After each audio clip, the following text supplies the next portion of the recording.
All right, so we finished the basic hunter using minimal tools.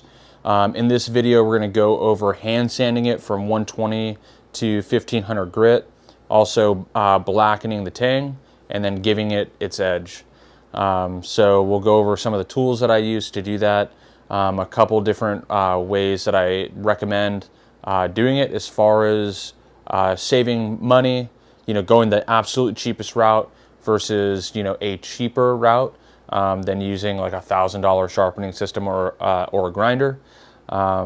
So all the links to those tools will be in the description, and a lot of this is sped up, so I'm not going to go over how to hand sand, if that makes sense, because it's pretty apparent, and also the whole theory about getting rid of the scratch pattern from the grip before is described in a video from or a previous video. So if you want to see that or get a refresher, hit up one of the previous videos about hand sanding the blade prior to blackening it. That'll give you all the information you need.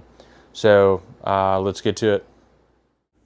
All right, so the tools that I'm using in order to sand this is a flat piece of desert ironwood, which you can use a flat piece of G10. That's actually preferred if you want really sharp lines. I typically use G10 on my blades, but would use wood on my handles just because I want sharp edges, but I don't want them to be that sharp where they're uncomfortable. So I use the desert ironwood for the flats, and then I use, as you can see right there, I'm using about a 1/2 inch in diameter dowel, and then I have a small 1/4 inch dowel that I use for smaller areas. So those are the three pieces of wood essentially that I wrap sandpaper around. All right, so yeah, and I'm using these dowels and the piece of ironwood to keep all of the angles as sharp as I can manage. And then by the time I get to 1500 grit, that's when you'll see me just holding the knife and hand sanding it by hand. And that's because I'm partially, very, very ever so subtly rounding those edges. So I'm able, as you look at the knife, it appears to have sharp angles, but in actuality, it's very smooth to the touch, extremely comfortable to handle.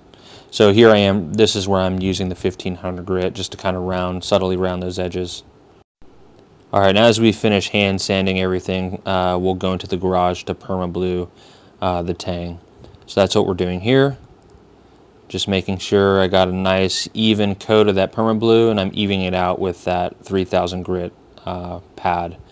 Now this right here is what I'm going to be using. This isn't what I use anymore, but if you're on a budget, this is the Lansky sharpening system, and it's about 60 bucks. And I think the little stand that you saw me put the knife holder on, I think is about 20. I'm going to post a link in the comments. It may have changed price, but I know in total I probably spent about 75 or 80 bucks on the entire system to include the stand. And this isn't the greatest sharpening system, but it's extremely good for the price, extremely useful. I used this for a very long time. Each one of those holes that you see me pointing at also is marked with a number, and that corresponds to the angle. So with most hunters, I'll do a 20-degree angle.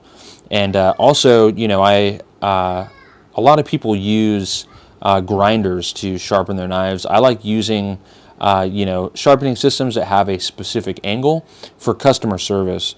For chef's knives, I use stones, but for my tactical knives and hunting knives like this, I'll use a sharpening system so that I can pass on to the customer the exact angle that it's sharpened at, so that the customer can or client can take care of the knife and resharpen it themselves if they so choose to. And really, now that I think about it, you don't even really need to use this sharpening system. I just recommend it because it's good and it's relatively cheap. But you can use an axe sharpening puck as well. It won't give you the best results, but it's something that'll only cost like 20 bucks.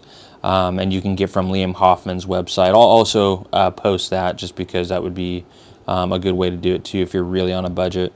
And what you just saw me there is just the motion that I'll be using to sharpen it, but I'm not going to record the sharpening.